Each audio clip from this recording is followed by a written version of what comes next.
ఎన్నికల షెడ్యూల్కు మరికొద్ది రోజులే ఉండడంతో ఏపీలో రాజకీయం వేడెక్కుతోంది.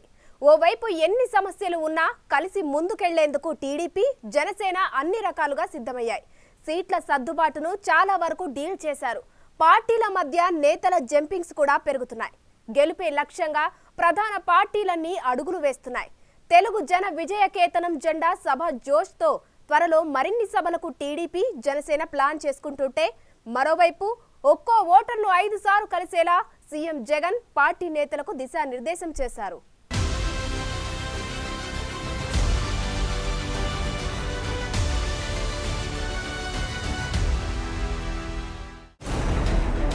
ఏపీ రాజకీయం రసవత్తరంగా మారుతోంది.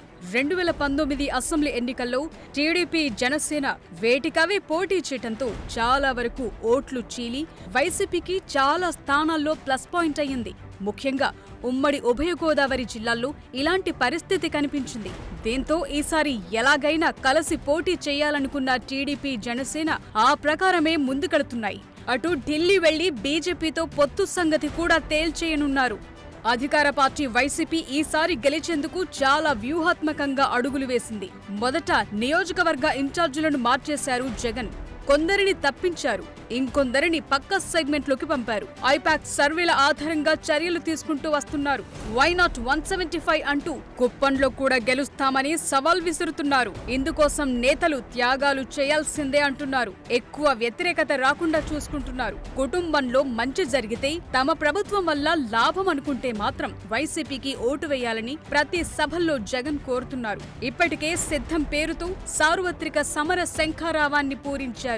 ఈ సభలకు భారీగా జన సమీకరణ ఉండేలా చూసుకుంటున్నారు. ఇప్పటికే 7 జాబితాలను వైఎస్ఆర్ కాంగ్రెస్ రిలీజ్ చేసింది. 34 చోట్ల కొత్త వారికి ఛాన్స్ ఇచ్చారు జగన్. ఇప్పటి వరకు 64 మందిని ఖరారు చేశారు. కుప్పంలో కూడా 93.29%తో కలిపి వైసీపీ ప్రభుత్వం ద్వారా 87 కుటుంబాలు ప్రయోజనం పొందాయని జగన్ గుర్తు చేస్తున్నారు. మరోవైపు వచ్చే ఎన్నికల్లో జరిగేది క్యాస్ట్ వార్ కాదు, క్లాస్ వార్ అంటూ పేదలకు, పెత్తందారులకు మధ్య జరుగుతోన్న యుద్ధంగా చెబుతున్నారు. ఇప్పుడు మేం సిద్ధం, మా పోలింగ్ బూత్ సిద్ధమంటూ వైసీపీ ముఖ్య నేతలతో వ్యూహాత్మక సమావేశం ఇటీవలే పూర్తి చేశారు. ఇందులో పార్టీ ఎమ్మెల్యేలు, రీజనల్ కోఆర్డినేటర్లు, నియోజకవర్గ కోఆర్డినేటర్లు, జిల్లా, మండల పార్టీ అధ్యక్షులు, నియోజకవర్గ, మండల, సెక్రటేరియట్ స్థాయి కన్వీనర్లు హాజరయ్యారు. ప్రభుత్వ హయాంలో 87% కుటుంబాలకు సాయం అందుతోందని జగన్ గుర్తు చేశారు. ఈ సంక్షేమం మరింతగా కొనసాగాలంటే ఓటర్ల దగ్గరకు వెళ్లి వివరించాల్సిందే అని చెప్పుకొచ్చారు. గత 58 నెలల్లో 2,55,000 కోట్లను నగదు బదిలీ ద్వారా లబ్ధిదారుల ఖాతాల్లో జమ చేసిన విషయాన్ని గుర్తు చేస్తున్నారు. పోలింగ్ జరిగే నాటికి ఒక్కో ఓటర్ను కనీసం 5 సార్లైనా కలవాలని సూచించారు.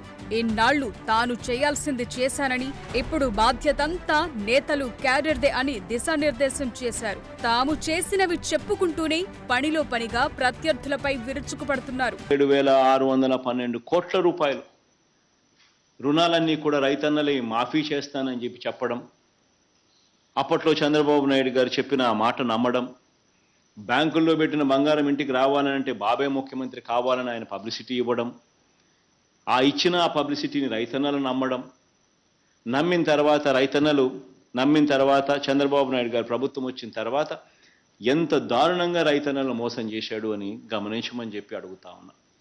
ఏకంగా 87,612 కోట్ల రూపాయలు మొదటి సంతకంతోనే బేషరతుగా రుణాలన్నీ మాఫీ చేస్తానని చెప్పిన ఈ పెద్ద మనిషి చివరికి ఈ మాదిరిగా ఇంతకుముందు మన కాకాని గోవర్ధన్ అన్న పత్రం చూపిస్తా ఉన్నప్పుడు నేను కూడా ఏందన్న పత్రం అని చెప్పి అడిగితే ఇచ్చాడు.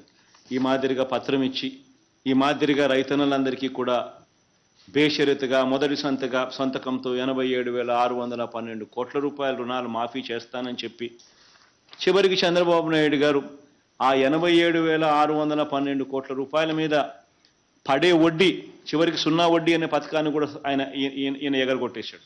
2019 ఎన్నికల్లో 151 సీట్లు గెలిచింది వైసీపీ.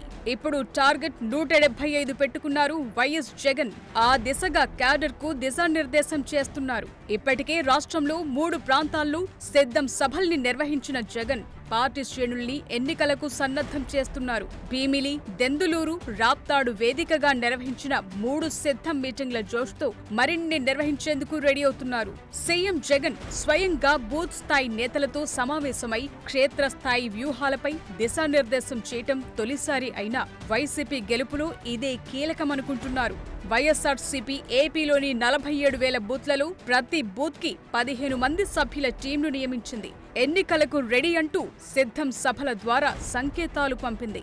ఇప్పుడు మరో అడుగు వేస్తూ ప్రతి ఒక్క బూత్ పరిధిలో పబ్లిక్ ను చేరేలా పార్టీ నేతలు, క్యాడర్కు శిక్షణ ఇవ్వటం, రాజకీయ వ్యూహాల అమలు, లక్ష్యాలపై దిశానిర్దేశం కీలకంగా మారింది. ప్రతి బూత్ లో కనీసం 60% ఓట్లను సాధించటమే లక్ష్యంగా వైఎస్ఆర్సీపీ అడుగులు వేస్తోంది.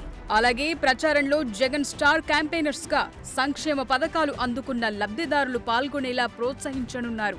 ఇదో కీలక పరిణామం. ఇటీవలే జగన్ కూడా తనకు ఇతర పార్టీల మాదిరిగా స్టార్ క్యాంపెయినర్లు లేరని, జనమే తమ క్యాంపెయినర్లు అంటున్నారు. నాకు చంద్రబాబు నాయుడు గారి మాదిరి నాన్ రెసిడెంట్ ఆంధ్రాస్ మద్దతు నాకు లేదు.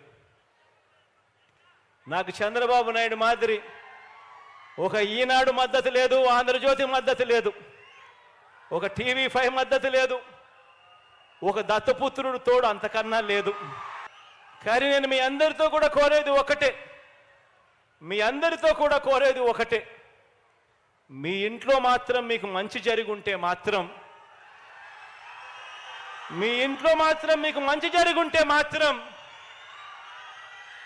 మీ బిడ్డకు మీరే తోడుగా నిలబడండి అని చెప్పి మాత్రం కోరుతా ఉన్నాను. సిద్ధం పేరుతో ఏపీలోని 4 ప్రాంతాలను కవర్ చేసేలా భారీ బహిరంగ సభలకు ప్లాన్ చేసిన వైసీపీ ఇప్పటికే 3 పూర్తి చేసింది. ఇక అద్దంకిలో ముగింపు సభను గ్రాండ్ గా నిర్వహించాలనుకుంటున్నారు.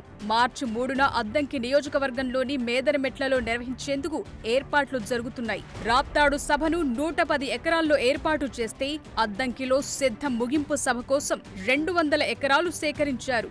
మార్చి 3న జరిగే ఈ సభకు నెల్లూరు, తిరుపతి, గుంటూరు, బాపట్ల, పల్నాడు, ప్రకాశం జిల్లాల్లోని 54 నియోజకవర్గాల నుంచి పెద్ద ఎత్తున జనాల్ని తరలించేందుకు కసరత్తు జరుగుతోంది. ఈ ఏర్పాట్లపై సన్నాహక సమావేశాన్ని ఎంపీ విజయసాయిరెడ్డి నిర్వహించారు. 15 లక్షల మంది ఈ సభకు వస్తారని అంచనా వేసుకుంటున్నారు. ఓవైపు వైసీపీ నుంచి అసంతృప్తులు, టిక్కెట్లు దక్కని వారు ఇతర పార్టీ వైపు చూస్తున్నారు. తాజాగా ఒంగోలు ఎంపీ మాగుంట శ్రీనివాసులరెడ్డి పార్టీకి రిజైన్ చేశారు. ఇంకా కొందరు వెళ్లే పనిలో ఉన్నారు. టీడీపీ, జనసేనలో టికెట్ దొరుకుతుందన్న గ్యారంటీ లేనివారు వేచి చూసే ధోరణితో ఉన్నారు. సో ఓవరాల్ గా వచ్చే అసెంబ్లీ ఎన్నికలకు మరో 45 రోజుల టైం మాత్రమే ఉండడంతో వైసీపీ వ్యూహాలను పకడ్బందీగా అమలు చేస్తోంది.